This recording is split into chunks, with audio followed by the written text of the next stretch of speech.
You cannot imagine what a huge happiness for me is to see Asya from Kharkiv. We are on the opposite sides of our beautiful country, and just to see her and know that she's okay, it's priceless, you know.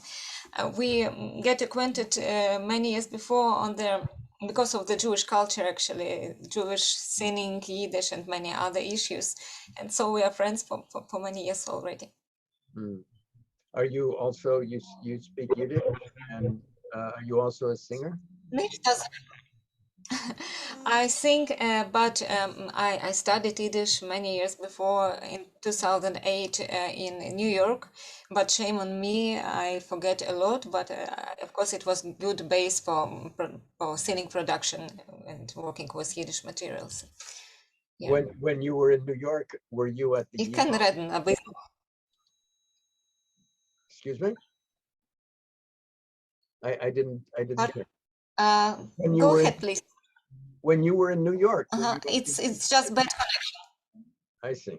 Okay. No, Sasha studied Yiddish at YIVO. I was so blessed. Oh, at YIVO, that's what I wanted. I was in.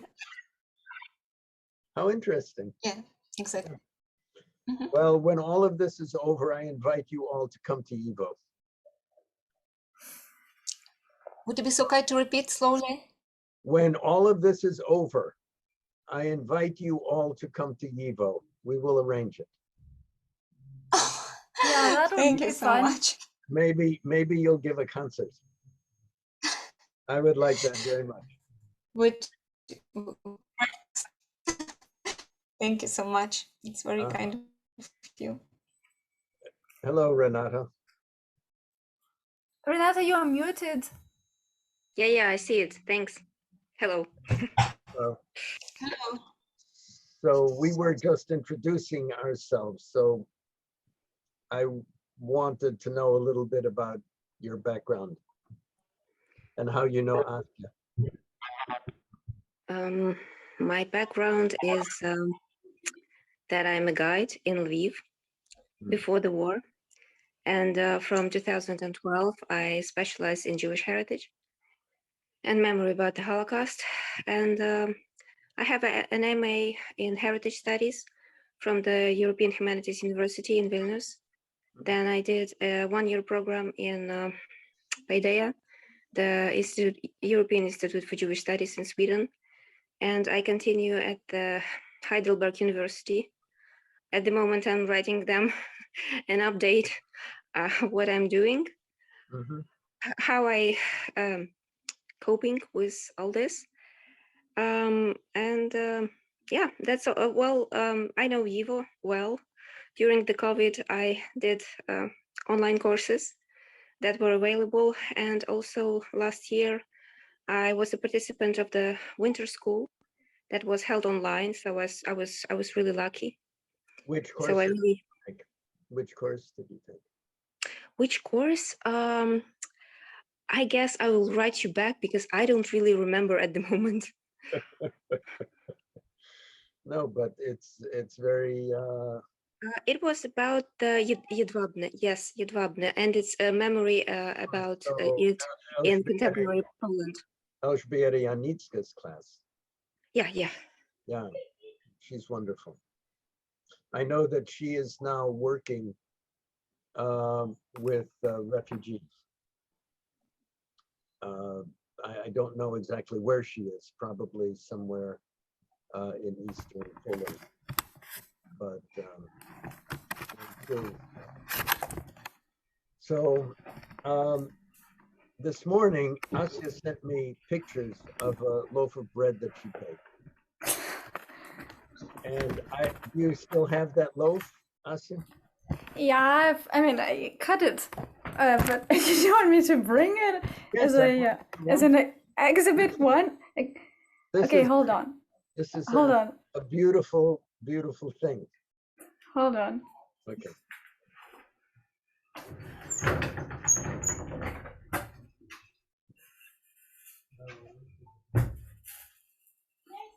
Do you feel more secure in Lviv than elsewhere? Oh, yeah, I'm back. You see, with hold on. I suppose I just got a question about this. Сейчас. Yes, I feel more secure, Сейчас but я I feel сейчас сдвинусь вместе со стулом. Можно сюда сдвинусь? Оп. Sorry. I just got a question. Hold on, I can't hear you. Sorry, we're all camping here in the corridor, and everybody's an obstacle to everybody else. So yeah, you see, because the events are so dramatic, every little thing becomes symbolic, melodramatic, and all. Okay, it's Well, look, this is where matzah came from, you know. yeah, right. Actually, that's, I mean, this story, this even before the beginning of the war, it reminded me so much about the Passover story, you know, with all this bargaining. You know, the West says, if you don't let them go, I'll send the plague of, of sanctions upon you. And the Pharaoh says, well, okay, maybe I'm de-escalating. No, and then no, well, actually I'm not. And then the West says, yeah, then I'll, bring the plague of, pipeline blockage upon you. And yeah, okay. You won't believe me, but I was thinking about the same. And the Putin as a pharaoh, as a new god. He invented himself as a god, and people believe in that. And we were just asking, well, let us go, man. Mm-hmm. Exactly. Yeah. Exactly. And well, God is also making his heart more, like hardening his heart, just to show us how bad he can be. You know, I think there's something to this, actually, because the worse it gets for him, the harder his heart gets. Yeah. And unfortunately, in all cases like this, it takes the killing of the firstborn. Yeah. It is an eternal story that people only wake up when something like that happens. But I want to see this loaf of bread again. And there's, because this loaf it isn't different from a regular loaf of bread. I mean, yes, it is. It was baked last night. Yeah, sorry, my camera is not so good, but as I understand it, it was baked in the dark. It was baked in the dark, like and the maybe the miraculous element of it is that when I was making it in the dark during the blackout, I screwed up the proportions a little bit, and I thought, okay, it's gonna come out bad, but I mean, we ran out of bread and we can't leave the house because there is curfew, and it's just, the nearest shops are closed and the furthest shops are, either the queues are very long but I mean, it's just unsafe to leave home in the first place. Yeah. Because, we're being shelled indiscriminately. Not all the time, but it could be any moment. So, and luckily I know how to bake bread. So yeah, I made this leaven dough in the dark, and I saw that I got the proportions wrong. I thought, okay, whatever. And then the temperature in the oven wasn't right, and I thought, okay, whatever. And then it rose like 2 times bigger than my regular bread. It was a little bit, also like those Jewish miracles, Hanukkah miracle. It should or a miracle for this time, I hope.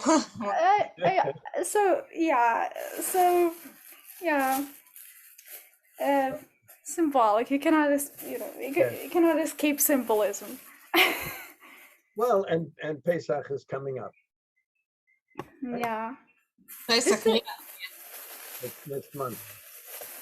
And you know that Stalin died on Purim. 5th of March. Yeah, I'm waiting for the date. So there's a history of this. There's a history. There's a history of this. Before we go on farther, Renata, I wanted to say that are you comfortable with this conversation being recorded? Yeah. Yeah. And I look like hell. I'm sorry. Excuse me? I look like hell. I'm sorry. No, you look beautiful. And it's wonderful. It's wonderful to see all of you.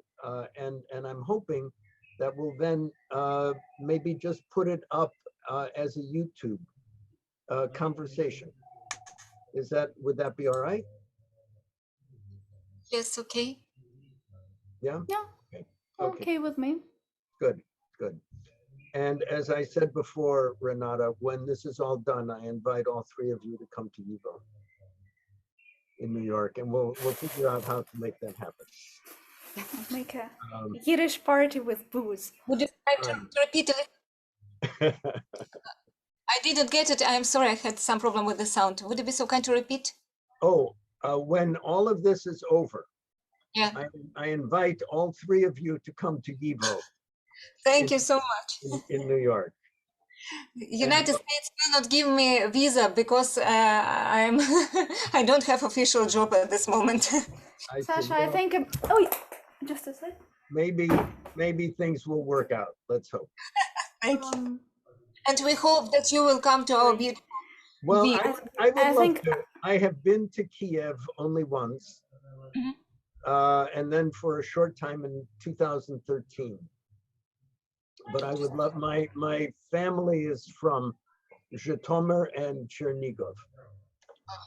So, and Lviv. My mother's grandfather was from Lviv. So whole Ukraine, entire Ukraine is your family. Yeah. The name was Brodsky. Brodsky, yeah. Before my father changed it to Brent. So yeah, you should definitely visit Galicia and Drogovich, of course. Yes, You have should a walk free the guide. street of crocodiles. Yeah, I would like to. I would, and I will. When this is over, I will find a way of doing that. As it is, I'm going to Vilnius, I hope, in April, because of YIVO's business there. But tell me more about day to day, how you get through your day to day. I get through my day to day here largely by spending 10 minutes trying to read something and then going and looking at the television. And then I get bored with the television because it's always repeating the same. So then I go back and I start reading something. I try to solve a problem of something. I grade papers or something, and then I go back to the television. So it's a very crazy time here also. But why don't you just tell me how your days are? Do you know, for instance, people who are fighting? People who are fighting, you mean people from army? Yeah. One of my very good friend with whom I play in the Jewish theater in Lviv, he is a soldier now, and I don't know exactly what is with him, but we know that all our soldiers shows the heroism, and they made such things that it's possible in normal life, and we cannot believe that this is true. So we are so proud of them. Yeah, it's a story of such amazing valor and courage by everyone. And as strange as it is that your president is Jewish, and it seems as though that's the last act of some piece from the Yiddish theater, actually. I think he's a very heroic man. It's true, and frankly speaking, we did not expect this. We Yeah. didn't expect it because first he seemed to be like a kind of populist, well, so cool, wow, and first steps of his president's time was not as good as should be. But now it seems to me everyone in Ukraine can say that we are proud of him. Most of our people. So, Asya, you said something to me. I can't remember if it was in an email or on a Zoom, but you said that power had become desacralized. in Ukraine. And this is interesting for a lot of people. You know, I put a little statement about Ukraine on our Facebook page. I saw that. I saw that, and I really appreciate this. Well, it's gotten a lot of attention, but also the former ambassador to Bulgaria wrote to me thanking me for it. The former U.S. ambassador to Bulgaria and others. But then it's also provoked some negative response. How dare we support Ukraine, given its history in World War II, in the Holocaust? You And know, for oh, me, go ahead. for me, this is not the issue in front of us. But I wonder how you feel about that and how your families deal with that.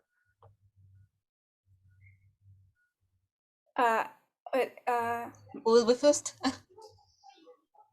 No, go ahead. Go ahead.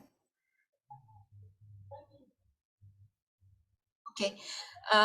You know, we heard all our life about the terrible things which happened with Jews, and we heard about people, Ukrainian, who killed them or something like that. But among the Ukrainian people, there are a lot of, Ася, help me please, how it in English will be праведники мира. Yeah, the Праведники righteous of мира. the world. The righteous, yeah. Thank you. But there were some ideas. For example, when my mother started work in the village in Carpathian in 60s, she collect the stories of the people, and people say that Banderovцы, you know what mean Banderovцы? Yeah. There was three kind of them. The first one, just people who say, I am for Ukraine, and just grabbing and taking away, but not killing people. Another were real Banderovцы who fight for independence of Ukraine and trying to understand what's going in the world with Stalin and with Hitler to side, and fight with both of them. Mm-hmm. And the third, it was KGB, but it sounds in another way in Soviet Union, who turned out they clothes, they take the clothes of Banderovцы, and they make the most cruel crimes with people. And now in our days, I see the same, because these troops who come to us, to our country, they use this trick, and they also use this our Ukrainian forms and made terrible crimes, and people believe that this is crazy Ukrainian made it. So looking at nowadays, I understand that the past is not completely like we saw it. It's very complicated question, very delicate, but it's quite difficult. Yeah. Thank you. Renata, how do you feel about all that? It's quite painful for me because I'm from Ukrainian family, from Christian family, and I was raised on this, right-wing movement that it's good, that fight for Ukraine. There are lots of enemies of Ukraine. Among them are Jews, and they were helping the Soviet Union. Mm-hmm. And I was hold on. thinking this thing. Jonathan, Renata is describing the rhetoric that she was raised in, right? I understand completely. Yeah. And when I was studying at Paideia, we did lots of courses on religion, and I had to tell that at school when I was 7, I was taught lots of anti-Semitic rhetorics in school. That the Jews and their religion is a religion of hatred, and things like that. That's good that kids don't really listen when they are 7. It's good. Yeah, that's a tool in education. I somehow started understanding that it's not the complete story, and I started digging. I wanted to be connected to the academia and to teaching, and I started guiding and also digging about the history of the city. And the city, it has layers, and layers are different, and we cannot just forget about the Jews or the Poles or the Armenians. And the heritage is amazing, and I wasn't able to study anywhere the religion, the culture, the history. So I was digging and I was applying for online courses for summer school, studying Holocaust. And of course, I wasn't taught to kill or to hate, but people around me were mostly like in the best case, like laughing from the Jews. And they didn't believe that they are a part of our country. They are a part of our past, and they are a part of our present and the future. So I'm not sure that I did enough to explain people how Ukraine changed, because I think that Ukraine is changing, and I see it because I'm 30 years old, 31, and Ukraine is like this. And I see how I changed, how I studied, and how Ukraine changed. And it's amazing. It's really amazing. I started, well, I tried to explain people, teach people from the position where I was as being a guide. I mostly at the beginning of the job in 2010, I had mostly groups of kids and students, and they were, when kids want to study if it's exciting, if it's interesting, and if you're sharing and the information is interesting, they are opening their hearts, and they are tolerant, and they include it, and they understand that this Jewish item is making Ukraine, like, bigger. You have to accept it. It's ours. It's about the material heritage, and it's about the people. And at the moment we have a Jewish president, and 73% voted for him, and I didn't. Yeah, I neither didn't did really. I. Neither did I Sasha, I guess.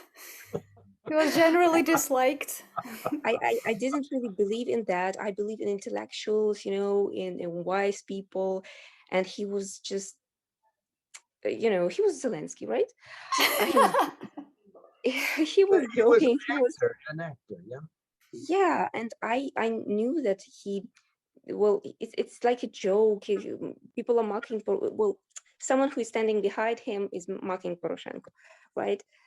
But at the moment we see what we see. Whole world sees that, and you don't need my comments, right? But I guess God gives power and strength, and yeah, that's also logical. So I always wanted to be in science, in academia, and I wanted to do something useful. And when I understood that, well, this Jewish topic is seen, well, by people who are from the region, the Jews, and they are suffering because they see neglection, they see misunderstanding. I understood that it's an important thing, and I can work with that because I'm from here, and I want to do it, and I want to understand that, and I want to share what I understood. And that's the thing that I want to do. And I'm very happy that there are so many places where I was able to study, and I hope I would have a chance to continue what I started doing, because that's what I want to do. Mhm. Well, history on all sides is so difficult and complicated. Here in the United States, the relations between the white establishment and African Americans and Asians, so on, and Jews, by the way, also, it is not a paradise. It's not a paradise. The racial hatred in America that is coming back uh, into public life today in a way that no one imagined it possibly could have shows that these things are so difficult to overcome. And if they're difficult to overcome here, they're difficult to overcome in Ukraine or in Lithuania or in Russia or wherever. It takes time. But it's also very hard that we are called the Nazis or neo-Nazis. I'm not sure about the Russian rhetorics. And, you know, I did lots of efforts to not to be this kind of person. And I tried to change my family. I tried to change my friends, because, well, you have to do that, right? And I saw lots of, well, that people change and people ask, and my family is asking what I'm doing, and there are lots of people, like members of the family, and they are becoming more acceptable, because we were always neighbors, but it was like living in two buildings where there is a fence and the doors are closed, Hmm. and it's not really a neighbor what? Ася, сусідство. Neighborhood. Neighborhood, right? Yeah. So, but you know, in politics of memory, that's also is very important, because Putin is writing something different. Maybe we don't really have things that really unite us in the past, but we definitely have things that are uniting us at the moment. And it's not only about only the war; it's also the resistance, and it's also that you receive hundreds of messages every day from different True. people in different languages: Russian, Ukrainian, English, Polish, whatever. Mhm. And people care, and they just only care if you are in a safe place and how they can help you. Yeah. Yeah, I also have something to say about that, Jonathan. Yeah. Oh, can you hear me? Yes, yes. Yeah. Um, yeah, in response to your question about identities and whatever Jewishness and multicultural Ukraine. Well, speaking for myself, yeah, I'm I've lived in Lviv for 3 years, and I know all this right-wing rhetoric. I don't buy any of the Bandera rhetoric and all that, and uh, I'm very much an anti-nationalist.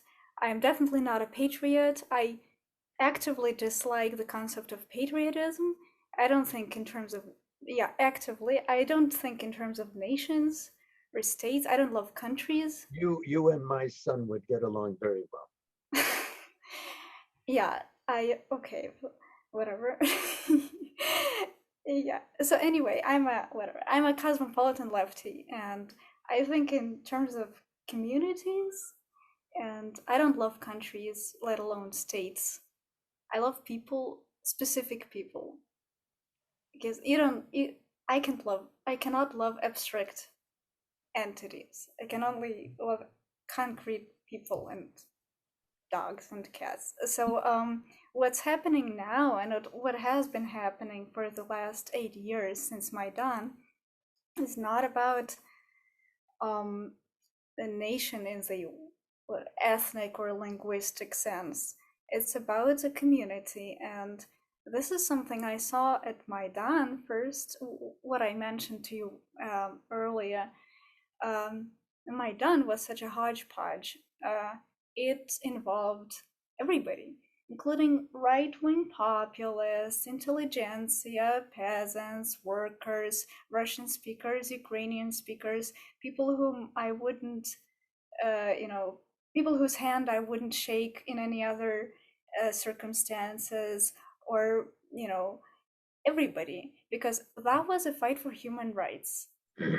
Regardless, in 2014, everybody got together because we all had it was what we were experiencing, saying was a gross violation of human rights. Okay, after Maidan, a lot of people got scattered again, which is normal. But what was born back then is, first of all, this awareness, which got 100 times more powerful now, that we're all in one boat. And what's happening right now is this multiplied awareness that we're all in one boat, and that no man is an island.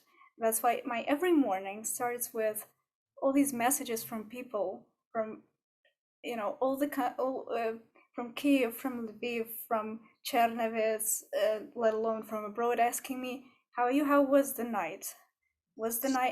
Are you alive? Sasha is texting me. Renata is texting me. No, it works like this. And nobody cares who believes in what, and who is Jewish or not Jewish. It just doesn't matter now. Nobody cares that I speak Russian, although I am bilingual. But I'm posting things on Facebook in Russian. Nobody cares about that. We're all really in one boat. It doesn't matter. And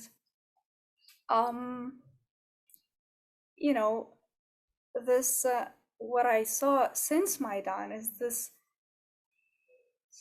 human-centered attitude, and a lot of things started growing from it. For example,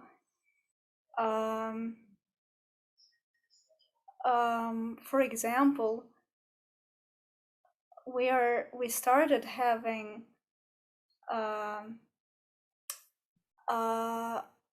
yearly LGBT pride festivals, first in Kiev, which was supported by the city and protected by the city, and then in Kharkiv, which was protected by protected by the police. And because people are realizing that being narrow-minded and anti-human right is just getting senseless. We can't afford this anymore. This is not the state that we want to live in. Roma rights activists are now becoming much more active than in the years past. I think that Roma are the most oppressed ethnic group in Ukraine, and I think before Maidan, talks about awareness of ethnic minorities' rights were much more subdued, and now in the last years they are becoming more vocal. I think these are all parts of the same story. If we are building something, then it has to be inclusive. Otherwise, Maidan didn't have any sense, because it was about human rights. And there are a lot of such things. Like, I remember riding a bus in the summer of 2014 after Maidan, and it was late at night, and it didn't have these electronic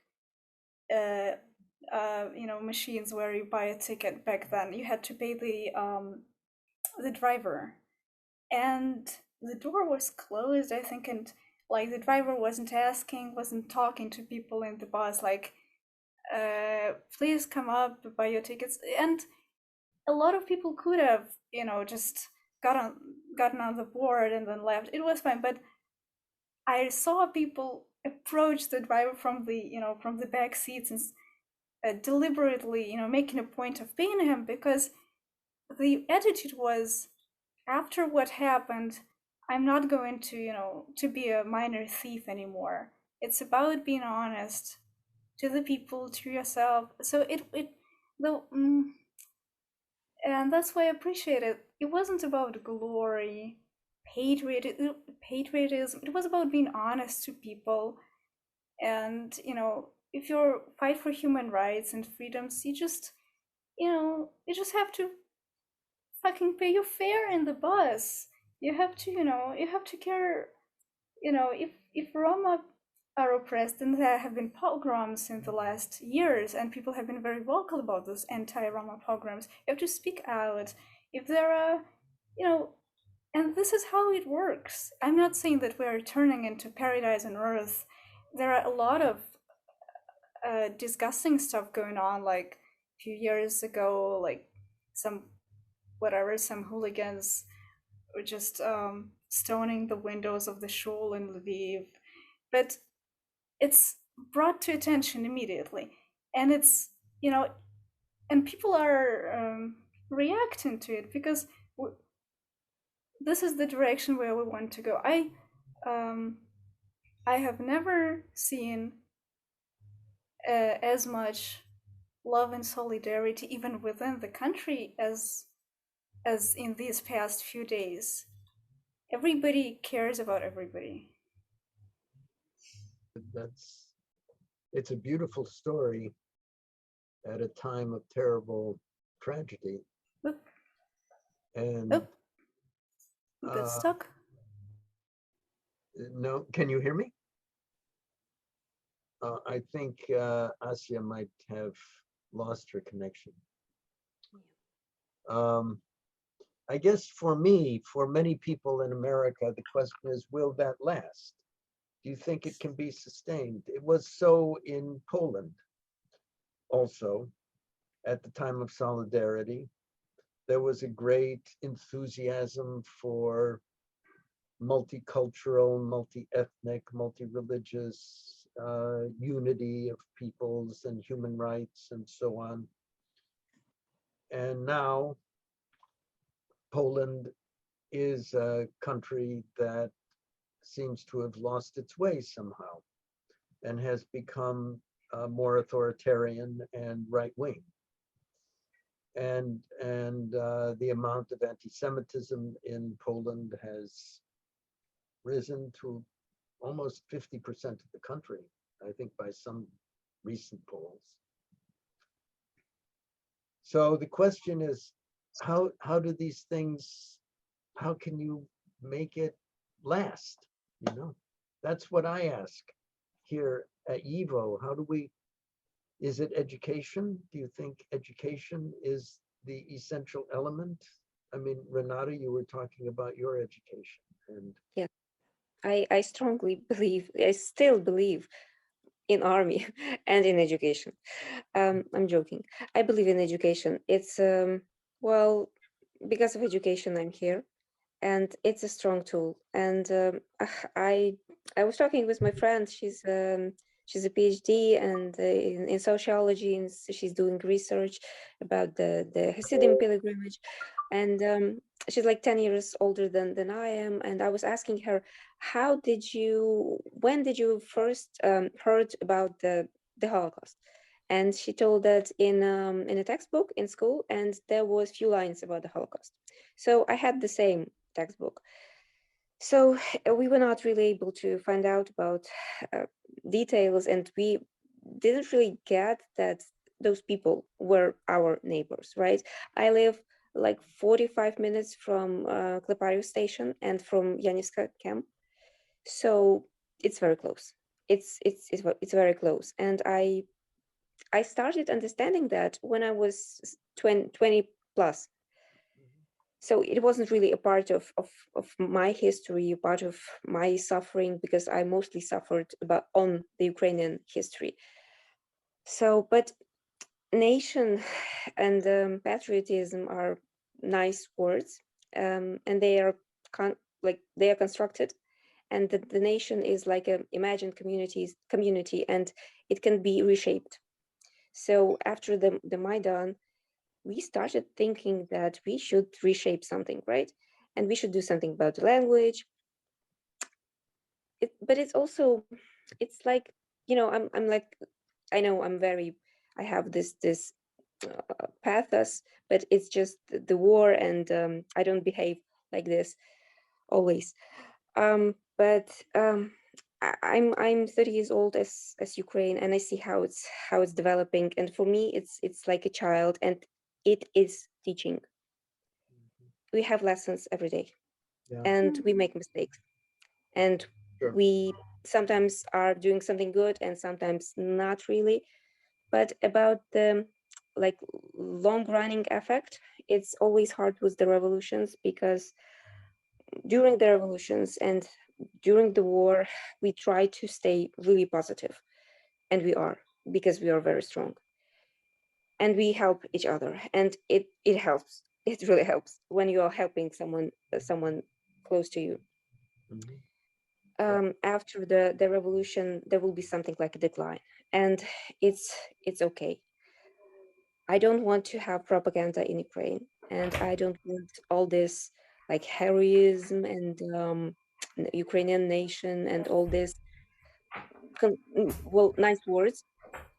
Education will help, like new textbooks, adding things. But actually, I participated in lots of like courses and summer schools, and Ukrainian teachers think the same as I do, that there are separate classes for explaining about the Holocaust and the Jews, that they lived in your village, they lived in your town, right? And your grandparents knew the Jews as my grandparents knew the Jews, and they were in good relations. My grandparents didn't know the word Holocaust, but they remember their neighbors. So I guess the education would be a powerful tool. So, and it will help us to raise new Ukrainians. Well, but Ukrainian is also it should include, but I don't, I have to think about this idea. And Sasha, do you have any thoughts about this also? The thing that I'm thinking about all the time is that I saw a great deal of event dedicated to the memory of Holocaust in Russia, in other countries, and everywhere they say the same: never again, we memory, never again, we memory, never again, we memory. I say, people, just say something, like Georgia is hit by Putin. Oh, no, better not. People just look there and say something. Oh, no, we are out of the politics, never again. And that is the point. And they made beautiful programs, meeting with survivors and playing the great drama. For example, for me, there is a city of Sumy in Ukraine. It's eastern part, not far away from Asia. And there is a beautiful Russian-speaking Jewish theater there.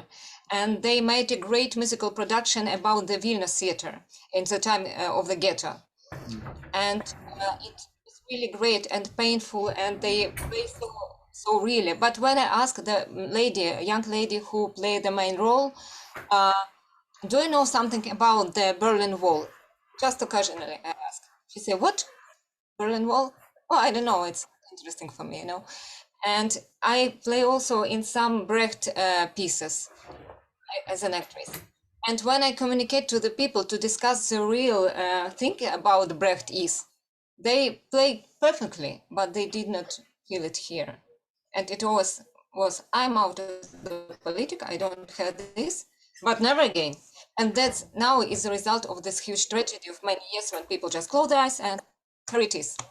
Like now people from Asia's city screaming, Russian people, please do something, we die here. And these people go to our apartments, spend with us beautiful klezmer festivals. In Lviv, for example, we have in Lviv 10 years in a row klezmer festival, which collected the brightest stars of the klezmer music. In Lviv, the most nationalist city of Ukraine, as people say.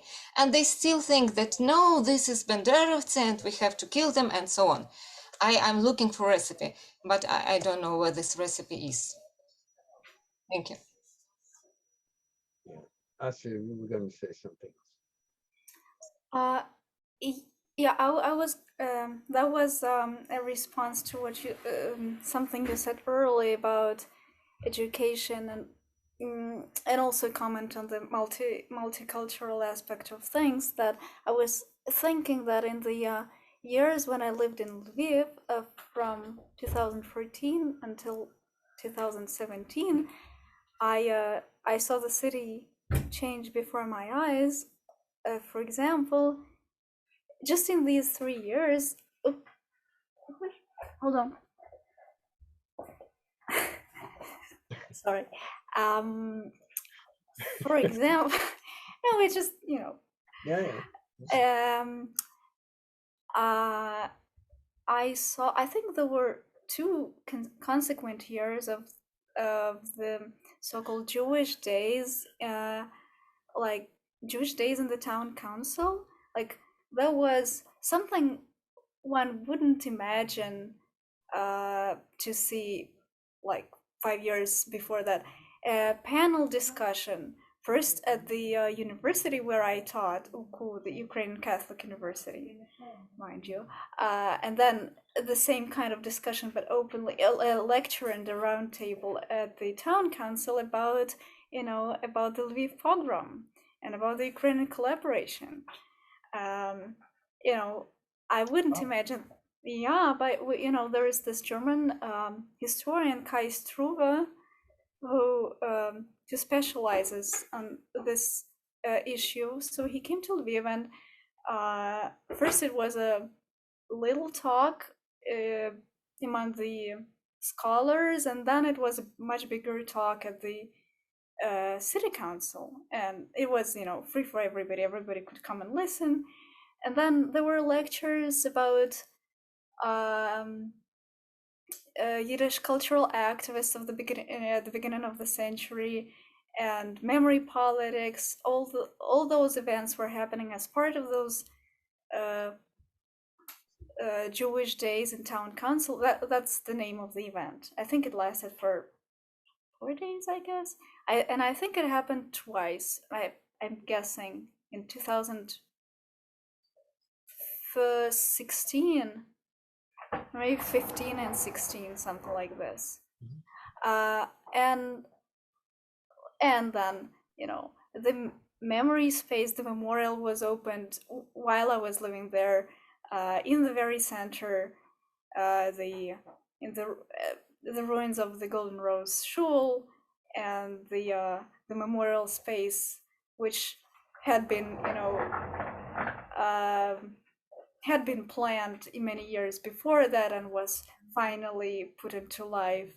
And then last year another Jewish memorial was opened, and it's gradually becoming part of the city space, mental space, cultural space. And so I do think that, and it's all education. It's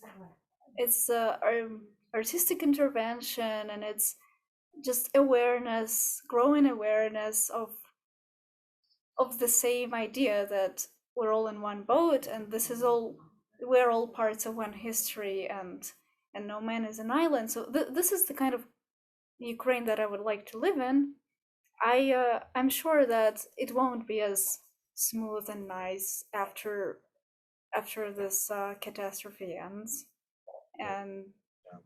and I do have bad premonitions about other aspects. Like right now, volunteers, self-defense volunteers are receiving weapons. I don't know what they will do with them after the war, and I have a premonition that would be another catastrophe that we would have to deal with for years to come. But it will all leave a lot of scar tissues, but I don't think there is going back to the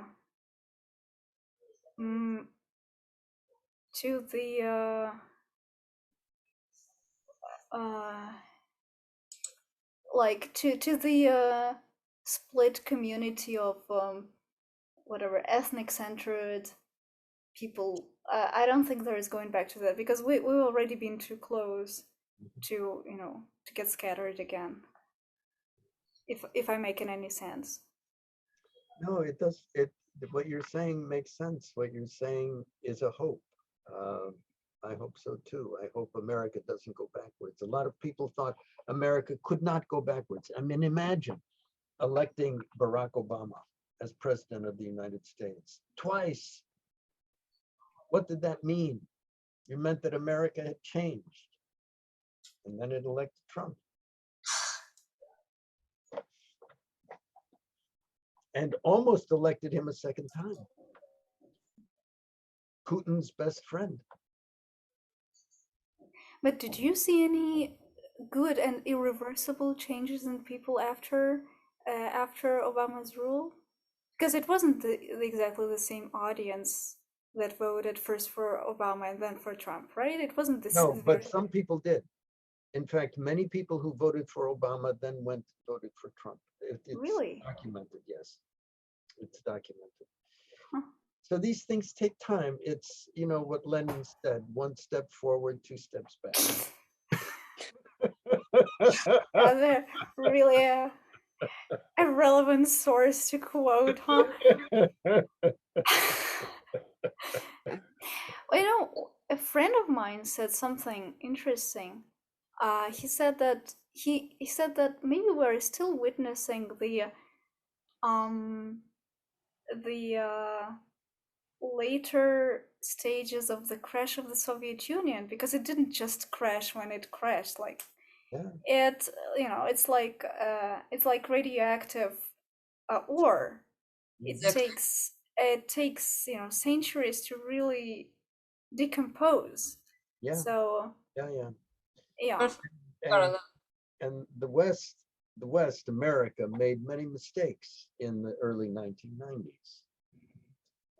I was going back and forth to Moscow regularly in those years for almost 20 years, working in the archives there. And a friend of mine, a wonderful man whom I really, really loved, and he died in a freak accident. He said to me, he was very angry. This was around 1997, 98, or something like this. And I came and I said, Nikolai, how are things? And he said, well, everything is fine, except your country is using Russia as a doormat. And that makes me angry. And he was a very fine man. He was a Gorbachev Democrat. He believed in opening up the country, but there was so much hostility building up because of the way the economy had crashed and the bad advice given by Americans on how to deal with things. And, you know, I'll never forget the elderly woman I was staying with at the time in Moscow. She said to me, as bad as the old system was, I knew that I had health insurance. I knew that I could pay for my doctor. My son had free education. And now I have nothing. And now I have nothing. And that's what confronted a lot of people. And unfortunately, the Yeltsin years made matters worse for many. And I had a friend who was actually working for me at Yale University Press, a Russian guy, born in Moscow, though his family was from Ukraine. Staklo, his name. And when Putin was first being elected, I said, Vadim, who are you going to vote for? I can't remember who was running against Putin. Was it Gaidar? I'm not sure. Anyway, he said, I'm voting for Putin. I said, what? Are you crazy? Don't you realize the man is KGB? The man is a fascist. I said, there's no question about it, buddy. He said, look, you can talk to me as much as you like about freedom, but what we need in Russia is security. And that was his argument, and that's what he did. But they have not security at all in their country because they have no law. Which kind of security it could be if everyone could be heated all these years? Exactly, that's an excellent point. Without law, what kind of security can you possibly have? Do you have Russian friends that you're in touch with? yeah, I do a lot. Mm-hmm. And a lot of them are going to the rallies and, you know, risking their jobs, health, safety. One of them is for example, you know, a mother who is raising her teenage daughter alone in St. Petersburg, and she could get arrested even for putting the Ukrainian flag on her Facebook picture, which she did immediately. And I was writing to her saying, Masha, I admire what you're doing, but you have a kid and an elderly mother, and she said, I wouldn't respect myself if I didn't do that. And then she said, they won't send me any further than Siberia anyway. And or another friend from Moscow, you know, people write, you know, we're with you, we we're praying for you, we support you, we didn't want this war. One friend from Moscow wrote to me, I wish, what did she write? I wish, I wish, I wish a victory for Ukraine. I found it very straightforward. So what she basically said, I wish my country to lose this war. She's Russian. I do appreciate this, and a lot of my friends go to the rallies every day. Maybe that won't help, but it does help. It's so important for these rallies in the West, for people in the West to see these rallies, to see that the opinion of Putin in his own country is by no means universally good at all. And by the way, they are acting right now, because another Moscow friend wrote to me that now there are police officers, like special force officers, standing every 10 meters and arresting people for as much as a badge. I see that now they got really afraid. Putin is hiding in the bunker. You could see that they really sense that this time it might not end well for them. And otherwise, I have this little episode from Sirena. No, I have this episode just from yesterday. I had this neighbor living next door to us, we have been living next door to each other for at least 10 years and never said as much as, we said hello to each other, but never really sat and talked. And this situation brought us together. We finally sat and, I had tea and learned about each other. So now we're just running to and fro every day, asking each other how everybody feels and whether do you need anything and all. So this neighbor is, I don't know, maybe in his 40s. So we were talking about our neighbor from upstairs, who is, I don't know, maybe in her 60s or 70s, and I saw this generational thing. I guess it's in response to what you said, Jonathan, about an older woman from Moscow who said, back then I had medical security and all that, and free education. So there was this dialogue which I find really characteristic,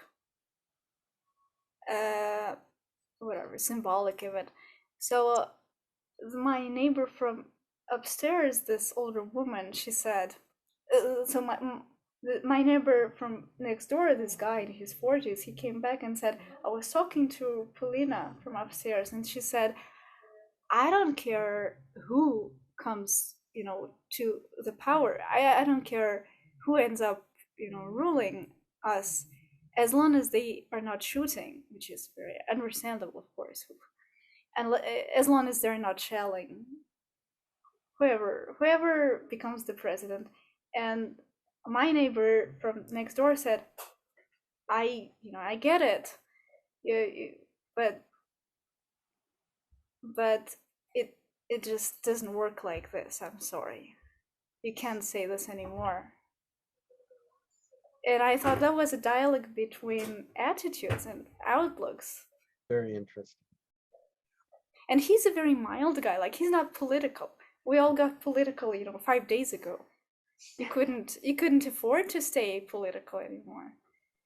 It's, so he's not any kind of activist or anything. He wasn't speaking as a fighter or anything. It was pure conscience speaking. He said, you just can't. Not anymore. Not now. Well, listen, unfortunately, I have other things I have to do today. I would like to stay on this for a much longer time, but it seems to me there's a lot to talk about, and maybe we'll do this again, if you don't mind. With great pleasure. Great, wonderful. Thank you all so much. It was wonderful to meet you. It was great to see you again, Asya. Likewise. I really hope for the best for all of you and for your families, and be safe. And we pray for Ukraine. Thank you so much. From the bottom of our hearts, it was a great honor to be with you tonight, and it's make our hearts a little bit more calm now. That's what I feel. Thank you. Bye-bye. And we'll see you in New York. See you in Lviv. maybe Bye. in Lviv first, but we'll see each other. Okay. Bye-bye. Bye. Bye-bye. Thank you so much. Bye. Thank you too.